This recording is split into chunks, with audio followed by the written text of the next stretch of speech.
साल 1959 में 14 दलाई लामा के भारत आ जाने से एक इंडिपेंडेंट देश के रूप में तिब्बत की जो फ्रीडम स्ट्रगल है वो आज भी जिंदा है। अगर 1959 में भारत दलाई लामा को शरण नहीं देता तो 14 दलाई लामा को भी चाइना के क्रैकडाउन का शिकार होना पड़ता। उनको हिरासत में लेने के बाद क्या पता अभी तक चाइना ने न जाने कितने दलाई लामा खुद ही अनाउंस कर लिए होते, और क्या पता ये प्रथा ही पूरी तरह से खत्म कर देता। न सिर्फ भारत ने दलाई लामा को शरण दी, बल्कि दलाई लामा और उनके सपोर्टर्स ने भारत आकर उस समय तिब्बतन गवर्नमेंट इन एग्जाइल बनाने की मांग रखी थी। भारत ने वो भी मान लिया था और 1 महीने के अंदर ही दलाई लामा को इसकी परमिशन दी और फिर भारत के अंदर सेंट्रल तिब्बतन एडमिनिस्ट्रेशन का गठन हुआ, जिसको तिब्बतन गवर्नमेंट इन एग्जाइल कहा जाता है। साल 2011 तक दलाई लामा इसको लीड करते थे, लेकिन फिर उन्होंने 2011 के अंदर इसकी कमान इलेक्टेड मेंबर्स को दे दी। और ये तिब्बतन गवर्नमेंट इन एग्जाइल आज भी चाइना से तिब्बत को अलग करने की मांग करती है, तिब्बत कल्चर को प्रिजर्व करने और तिब्बत के राइट्स की मांग करती है। आज भी हिमाचल प्रदेश के धर्मशाला से ये तिब्बतन गवर्नमेंट इन एग्जाइल चलती है।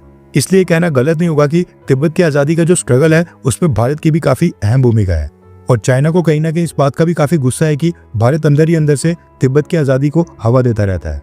रिसेंटली भारत ने तिब्बत के स्ट्रगल से रिलेटेड 2 मेजर स्टेप्स लिए हैं, जो चाइना को साफ संदेश देते हैं कि अगर वो पाकिस्तान और बांग्लादेश जैसे भूखे नंगे देशों को भारत के खिलाफ इस्तेमाल करेगा तो भारत भी तिब्बत कार्ड खेलने से पीछे नहीं हटेगा। सबसे पहली चीज जो मोदी सरकार ने की है वह 14 दलाई लामा की सिक्योरिटी को लेकर प्रोटोकॉल्स में कुछ बदलाव। दरअसल 14 दलाई लामा की सिक्योरिटी को लेकर भारत की इंटेलिजेंस एजेंसीज को कुछ अलर्ट मिले थे, जिसमें यह अंदेशा जताया गया कि चाइना 14 दलाई लामा को नुकसान पहुंचाने की कोई कोशिश कर सकता है एंड भारत में उनकी जान के ऊपर खतरा है। रिसेंटली कई सारे चाइनीज भी पकड़े गए हैं जो नेपाल बॉर्डर से बिना वीजा के भारत में एंटर होने की कोशिश कर रहे थे। पिछले कुछ सालों से ऐसे केसेस लगातार बढ़ रहे हैं, इसलिए भारत सरकार दलाई लामा की सिक्योरिटी को लेकर अलर्ट रहती है। इसके साथ ही भारत की इंटेलिजेंस ब्यूरो ने मोदी सरकार के गृह मंत्रालय को एक थ्रेट असेसमेंट रिपोर्ट सबमिट की थी, जिसमें यह पता चला कि दलाई लामा के ऊपर थ्रेट लेवल पहले से बढ़ गया है। इसलिए इंटेलिजेंस अलर्ट मिलते ही मोदी सरकार ने दलाई लामा के लिए जेड सिक्योरिटी कवर एक्सटेंड कर लिया है। इससे पहले दलाई लामा को हिमाचल प्रदेश पुलिस का सिक्योरिटी कवर दिया गया था। हिमाचल प्रदेश पुलिस देश की बाकी इंटेलिजेंस एजेंसीज के कांटेक्ट में रहती थी, लेकिन ट्रूप्स हिमाचल प्रदेश पुलिस के ही हुआ करते थे। मगर अब जेड सिक्योरिटी कवर मिलने के बाद दलाई लामा की सिक्योरिटी में सीआरपीएफ पर्सनल्स और एनएसजी कमांडोज को तैनात कर दिया गया है।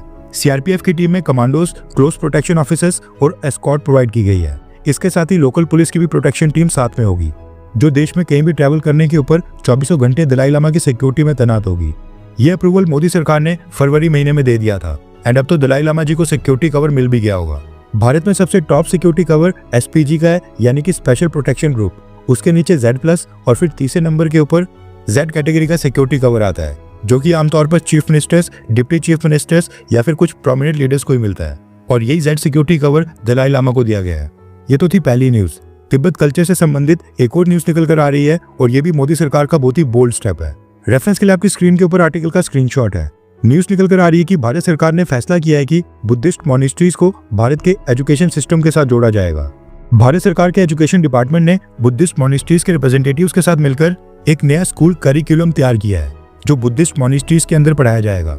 इसको पहली बार इसी साल लॉन्च किया जा रहा है। मसला ये था कि चाइना के साथ लगती स्टेट्स में कई सारी बुद्धिस्ट मॉनेस्ट्रीज थी एंड इन सब के अंदर एक समान एजुकेशन नहीं होती थी।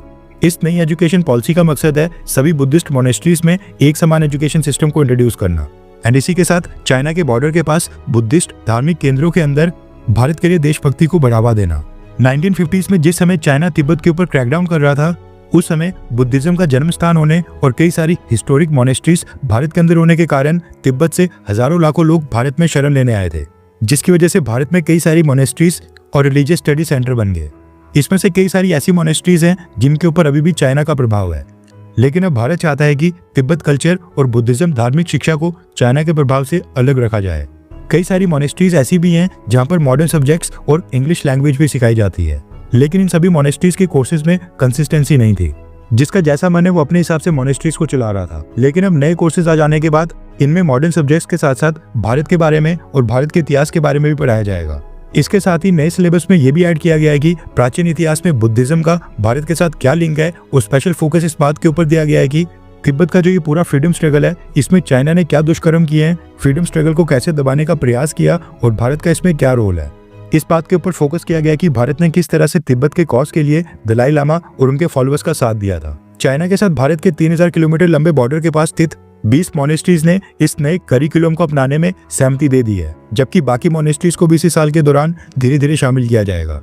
अब ऐसा नहीं कि सभी मॉनेस्ट्रीज भारत सरकार की इस पहल से खुश हैं, क्योंकि कई सारे विरोध भी कर रहे हैं। अब जो भारत सरकार ने बुद्धिस्ट मॉनेस्ट्रीज के लिए ये नया करिकुलम लाया है, इसमें मैथ्स, साइंस, कंप्यूटर्स, इन सब के ऊपर तो जोर दिया गया है, लेकिन इंग्लिश के साथ साथ हिंदी लैंग्वेज और नेटिव भोती लैंग्वेज में भी पढ़ाई को मैंडेटरी बना दिया गया है, ताकि स्टूडेंट्स को हिंदी के बारे में भी पता चले। कुछ मॉन्क्स ने इसका विरोध किया है और उनका कहना है कि भारत सरकार जो ये मैंडेटरी सिलेबस इंट्रोड्यूस कर रही है, उनको नहीं लगता है कि मॉनेस्ट्रीज में इसकी जरूरत है। उन्होंने कहा कि मॉनेस्ट्रीज के अंदर जो पहले से पढ़ाई चल रही है, इससे उसका रिदम टूट जाएगा। मगर भारत सरकार ने फैसला किया है कि अब बदलते वक्त के साथ मॉनेस्ट्रीज में भी बदलाव आने चाहिए। इससे बॉर्डर एरियाज की बुद्धिस्ट पॉपुलेशन को इमोशनली भारत के साथ जोड़ने में मदद मिलेगी। ऊपर से सरकार ने कहा है कि वो मॉनेस्ट्रीज की फंडिंग में भी मदद करेगी, ताकि टीचर्स को हायर किया जा सके, मॉन्क्स को स्टाइपेंड दिया जाए और एनुअल एग्जाम्स के लिए रास्ता क्लियर हो। चाइना के लिए तो दलाई लामा एक सेपरेटिस्ट है, जिनको सपोर्ट करना वन चाइना पॉलिसी के खिलाफ जाना है। लेकिन मोदी सरकार ने इस बार ये क्लियरली दिखा दिया है कि अगर चाइना भारत के कोर इंटरेस्ट जैसे कि अरुणाचल प्रदेश, कश्मीर और इंडियन ओशन में दखल देगा, तो भारत भी तिब्बत कार्ड खेलने में सक्षम है। एक्सपर्ट्स का कहना है कि जब चाइना सामने से लद्दाख, अरुणाचल प्रदेश और सिक्किम जैसे रीजन्स में एग्रेशन दिखाता है, भारत के बॉर्डर्स के ऊपर चाइना की सेना के साथ अब कॉन्फ्लिक्ट्स भी काफी ज्यादा शुरू हो गए हैं, तो उसके जवाब में भारत सरकार का तिब्बत कार्ड खेलना ये एक नेचुरल और लॉजिकल मूव बन जाता है। दलाई लामा को दिया गया जेड सिक्योरिटी कवर और बुद्धिस्ट मॉनेस्ट्रीज के सिलेबस में किए गए बदलाव, ये दोनों बताते हैं कि भारत अब सिर्फ सिंबॉलिक सपोर्ट नहीं, बल्कि प्रैक्टिकल और इंस्टीट्यूशनल सपोर्ट के जरिए भी तिब्बत के फ्रीडम स्ट्रगल को रीइंफोर्स करेगा। और भारत फ्यूचर जनरेशन को रेडी कर रहा है कि भारत ने कैसे तिब्बत की लड़ाई को जिंदा रखने में अहम भूमिका निभाई और उनका साथ दिया। आज की डेट में 14 दलाई लामा को जो ग्लोबल रिस्पेक्ट मिलती है और तिब्बतन स्ट्रगल को जो मॉरल लेजिटिमेसी मिलती है, उसके पीछे भारत का एक साइलेंट और बहुत ही पावरफुल सपोर्ट है। इसलिए अगर मॉनेस्ट्रीज के अंदर भारत के रोल के बारे में पढ़ाया जाएगा तो इसमें कोई भी बुरी बात नहीं है। अब इसके ऊपर भी कुछ लोग कहेंगे कि भारत सरकार को तिब्बत मॉनेस्ट्रीज के अंदर बिल्कुल भी दखल नहीं देनी चाहिए और इस सिलेबस इंट्रोड्यूस करना, हिंदी पढ़ाना, ये पूरी तरह से गलत है। और वहीं पर कुछ लोग बोलेंगे कि ये बिल्कुल सही है और तिब्बत मॉनेस्ट्रीज के अंदर स्टूडेंट्स को पता चलना चाहिए कि उनके फ्रीडम स्ट्रगल के अंदर भारत का क्या रोल रहा और भारत ने उनको कैसे सपोर्ट किया था। लेकिन आप इसके ऊपर क्या सोच रखते हैं? क्या आपको लगता है कि ये नया सिलेबस इंट्रोड्यूस करना ये सरकार का सही कदम है, हाँ या फिर ना? नीचे कमेंट करके अपनी राय जरूर बताएं। हर 24 घंटे के अंदर जियोपॉलिटिक्स में बड़े फेरबदलाव और उलटफेर हो रहे हैं और भारत के लिए नए चैलेंजेस आ रहे हैं। कोई देश अपने फैसले से पलट रहा है तो कोई देश ब्लैकमेलिंग के ऊपर उतर आया है। सभी देश एक दूसरे को नीचे लगाने की कोशिश कर रहे हैं। इन सब के बीच हमारा भारत किसी भी देश से पीछे न रह जाए, इसके लिए मोदी सरकार लगातार कोशिशें कर रही है। एंड भारत की foreign policy, defence news, economy और ग्लोबल अफेयर्स का सही एनालिसिस हमारे चैनल इंडियन अफेयर्स का मिशन है और ये मिशन आपके सपोर्ट के बिना अधूरा है। इंडियन अफेयर्स हिंदी के ऊपर हम सभी फैक्ट्स और डेटा बिल्कुल सरल भाषा में एनालाइज करते हैं, बिना किसी एजेंडा के। अगर आप चाहते हैं कि इंडियन अफेयर्स का सही और ऑथेंटिक एनालिसिस आप तक लगातार पहुंचे, तो इस वीडियो को लाइक करें और हमारे चैनल इंडियन अफेयर्स को सब्सक्राइब करके बेल नोटिफिकेशन ऑन करना मत भूलिए। आपका एक लाइक हमारे चैनल को ग्रो करने में काफी मदद करेगा और एक सब्सक्राइब ये सुनिश्चित करेगा कि आप किसी भी इंपॉर्टेंट अपडेट को मिस ना करें। अगर आपने हमारे चैनल को पहले से सब्सक्राइब किया है तो दिल से धन्यवाद। जय हिंद, वंदे मातरम।